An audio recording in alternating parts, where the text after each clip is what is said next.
ಸಭಾಪತಿಗಳೇ, ಅವರು ಸ್ವತಃ ನೇಕಾರ ಅವರು, ಅದಕ್ಕೆ ಅವರಿಗೆ ಅನುಭವ ಇದೆ, ನನಗಿಂತಲೂ ಜಾಸ್ತಿ ಅನುಭವ ಇದೆ. ನಾನು ನಿಮ್ಮ ಸಲಹೆ ಕೂಡ ತಗೊಳ್ತೀನಿ. ಆಮೇಲೆ ಎರಡು ಮಾತಿಲ್ಲ. ಇಲ್ಲ, ಅವರು ಸಲಹೆ ತಗೋತ ಅಂತ ಹೇಳಿ ಮುಗಿಸ್ಬಿಡಿ.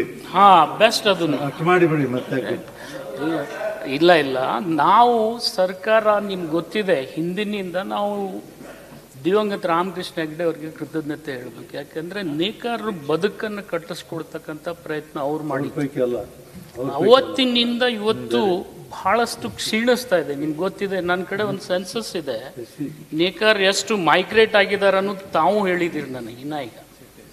ಈಗ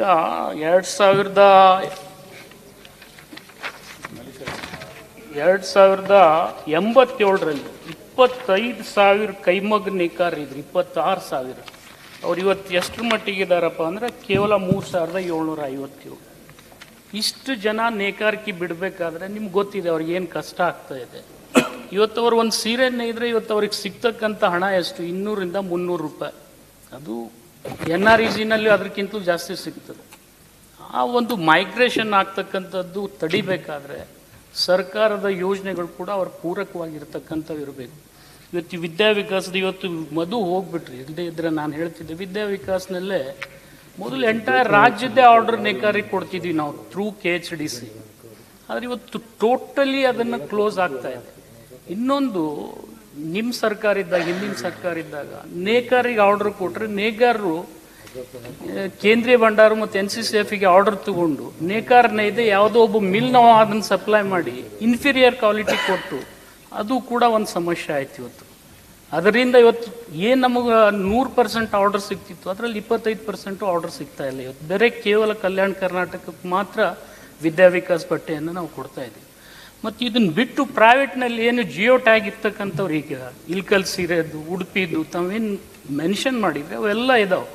ಅವ್ರನ್ನೆಲ್ಲ ಒಂದೇ ಶೋರೂಮ್ನಲ್ಲಿ ಮಾರ್ತಕ್ಕಂಥ ವ್ಯವಸ್ಥೆ ಮೊದಲಿರ್ತಿತ್ತು. ಇವತ್ತು ಶೋರೂಮ್ಗಳು ಕೂಡ ಕ್ಲೋಸ್ ಆಗಿದ್ದಾವೆ. ಮತ್ತು ಎಷ್ಟು KHDCಯಲ್ಲಿ ಎಂಪ್ಲಾಯೀಸ್ ಇದ್ದರು ಅವರೆಲ್ಲ ಪಾನೀಯ ನಿಗಮಕ್ಕೆ ಹೋಗ್ಬಿಟ್ಟಿದ್ರು. ಇವತ್ತು ನಾನು ನಿಮ್ಗೆ ಹೇಳ್ಬೇಕಾದ್ರೆ 5 ಮಂದಿನ ತಗೊಳ್ಬೇಕಾದ್ರೆ ಇವತ್ತು ಕಷ್ಟಪಡ್ತಾ ಇದ್ದೀನಿ. ಇವತ್ತು ಇವೆಲ್ಲ ಕಷ್ಟದ ಕಥೆಗಳಿದ್ದಾವೆ. ಮತ್ತು ಸರ್ಕಾರ ಕೂಡ ನಿಮ್ಗೆ ಗೊತ್ತಿದೆ, ಏನು ಚುನಾವಣೆಗಿಂತಲೂ ಪೂರ್ವದಲ್ಲಿ ಮಾನ್ಯ ಮುಖ್ಯಮಂತ್ರಿಗಳು ಘೋಷಣೆ ಮಾಡಿದ್ರೆ 10 ಅಂತ ಹೇಳಿ ತಾವು ಹೇಳ್ತಾ ಇದ್ದೀರಿ. 10ರಲ್ಲಿ ಭಾಳ ಪ್ರಮುಖವಾಗಿರ್ತಕ್ಕಂಥದ್ದು ಫ್ರೀ ಕರೆಂಟ್ ಕೊಡ್ತಕ್ಕಂಥದ್ದು. 1 to 10 HP ನಾವು ಕರೆಂಟ್ ಕೊಟ್ಟಿದ್ದೀವಿ. 10 to 20 HP ಕೂಡ 200 ಯೂನಿಟ್ವರೆಗೆ ₹1.25 ನಮ್ಮ ಸರ್ಕಾರ ಕೊಡ್ತಾ ಇದೆ. ಈ ಎಲ್ಲ ಯೋಜನೆಗಳನ್ನು ನಾವು ಹಂತ ಹಂತವಾಗಿ ತರ್ತಕ್ಕಂಥ ಪ್ರಯತ್ನ ಮಾಡ್ತೀವಿ. ಜೊತೆಗೆ ನೀವೇನು ಹೇಳಿದ್ದೀರಲ್ಲ, ಈಗ ಕರ್ನಾಟಕದಲ್ಲಿ ಇರ್ತಕ್ಕಂಥ ವಿವಿಧ ಸೀರೆಗಳಾಗಲಿ, ವಿವಿಧ ಏನು ದರ್ಶಕರು ಹಾಕ್ಕೊಂಡು ಎಕ್ಸಿಬಿಟ್ ಮಾಡ್ತಾರೆ, ಅದನ್ನು ಕೂಡ ಒಂದೇ ಶೋರೂಮ್ ಅಡಿಯಲ್ಲಿ ನಾವು ಮಾರಾಟ ಮಾಡಿದರೆ ಅವ್ರನ್ನ ಅಟ್ರ್ಯಾಕ್ಟ್ ಮಾಡ್ತಕ್ಕಂಥ ಪ್ರಯತ್ನ ನಾವು ಮಾಡಲಿಕ್ಕೆ ಆಗ್ತದೆ. ಆದರೆ ಈಗ ಏನಾಗಿದೆ, ನೇಕಾರ ಮಕ್ಕಳಲ್ಲಿ ಕೂಡ ಪ್ರತಿಭೆ ಇರ್ತಕ್ಕಂಥ ಮಕ್ಕಳು ಇರೋದ್ರಿಂದ ಭಾಳಷ್ಟು ನೇಕಾರ ಮಕ್ಕಳು ಈಗ ನೇಕಾರಿಕೆಯನ್ನು ಅವಲಂಬಿತರಾಗಿ ಬದುಕ್ತಾ ಇಲ್ಲ. ಅವ್ರು ಮೈಗ್ರೇಟ್ ಆಗ್ತಾ ಇದ್ದಾರೆ ಬೇರೆ ಬೇರೆ ಕಡೆ. ಅದನ್ನು ಕೂಡ ಹಿನ್ನೆಲೆಯಲ್ಲಿ ಇಟ್ಕೊಂಡು ಯಾರು KHDCಯಲ್ಲಿ ನಮ್ಮಲ್ಲಿ ನೇಕಾರರು ಎನ್ರೋಲ್ಮೆಂಟ್ ಮಾಡಿದ್ದಾರೆ ಅವರಿಗೆ ಕಚ್ಚಾ ವಸ್ತುಗಳನ್ನು ಕೊಟ್ಟು ಇನ್ನೂ ಹೆಚ್ಚಿನ ಉದ್ಯೋಗ ಕೊಡ್ತಕ್ಕಂಥ ಪ್ರಯತ್ನ ನಾವು ನಿರಂತರವಾಗಿ ಮಾಡ್ತಾ ಇದ್ದೀವಿ.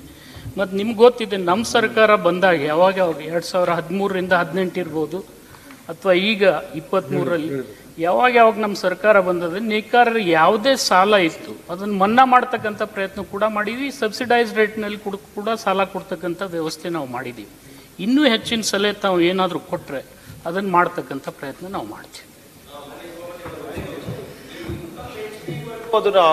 ಪೂರ್ಣ ಅವರಿಗೆ ವಿರಾಮ ಕೊಟ್ಟರೆ ಬಹಳ ಅನುಕೂಲ ಆಗುತ್ತೆ. ಈಗ ಇಲ್ಲಿ ನೋಡಿ, ನೇಕಾರರಿಗೆ ಹ್ಯಾಂಡ್ಲೂಮ್ ಜೊತೆ ಪವರ್ಲೂಮ್ ಕೂಡ ಕೊಡ್ತಕ್ಕಂಥ ಕಾರ್ಯಕ್ರಮ ನಾವು ಮಾಡ್ತಾ ಇದ್ದೀವಿ. ಯಾಕಂದರೆ ಟೆಕ್ನಾಲಜಿ ಅಪ್ಗ್ರೇಡ್ ಆದ್ರೇ ಅವ್ರು ಬದುಕಲಿಕ್ಕೆ ಸಾಧ್ಯ ಇದೆ. ಬರೀ ಹ್ಯಾಂಡ್ಲೂಮ್ ಮೇಲೆ ಅವ್ರು ಬದುಕಿದ್ರೆ ಅವ್ರಿಗೆ ಕೂಲಿ ಕೂಡ ಗಿಟ್ಟಂಗಿಲ್ಲ. ಬೇರೆ ಬೇರೆ ರಾಜ್ಯದಲ್ಲಿ ಇವತ್ತು ತಮಿಳ್ನಾಡಲ್ಲಿ ಕೂಡ ಇವತ್ತು ಹ್ಯಾಂಡ್ಲೂಮ್ದಿಂದ ಪವರ್ಲೂಮ್ ಜೊತೆ ಮೈಗ್ರೇಟ್ ಆಗ್ತಕ್ಕಂಥ ಪ್ರಯತ್ನ ಮಾಡಿದ್ದಾರೆ, ಗುಜರಾತ್ದಲ್ಲಿ ಮಾಡಿದ್ದಾರೆ. ನಾವು ಕೂಡ ಆ ರೀತಿ ಟೆಕ್ನಾಲಜಿ ಅಪ್ಗ್ರೇಡನ್ನು ಮಾಡಿ ಅವರಿಗೆ ಬೇರೆ ಇನ್ನೂ ಹೆಚ್ಚಿನ ಶಕ್ತಿ ಬರ್ತಕ್ಕಂಥ ಕೆಲಸ ನಾವು ಮಾಡಿದರೆ ಖಂಡಿತ ಆ ಪ್ರಯತ್ನ ಆಗ್ತದೆ. ಮತ್ತು 10ರಿಂದ 20 HP ಇರ್ತಕ್ಕಂಥ ಜನಸಂಖ್ಯೆ ಬಹಳ ಕಡಿಮೆ ಇದೆ. ನಾನು ನಿಮ್ಗೆ ಹೇಳಬೇಕಾದ್ರೆ ಹಾರ್ಡ್ಲಿ ಇಟ್ ಈಸ್ 10 to 20%. ಅವ್ರಿಗೆ ₹1.25 ನಾವು ಈಗಾಗಲೇ ಕನ್ಸೆಷನ್ ರೇಟ್ ಮೇಲೆ ಪವರ್ ಕೊಡ್ತಾ ಇದ್ದೀವಿ, ಅಪ್ ಟು 200 ಯೂನಿಟ್ಸ್.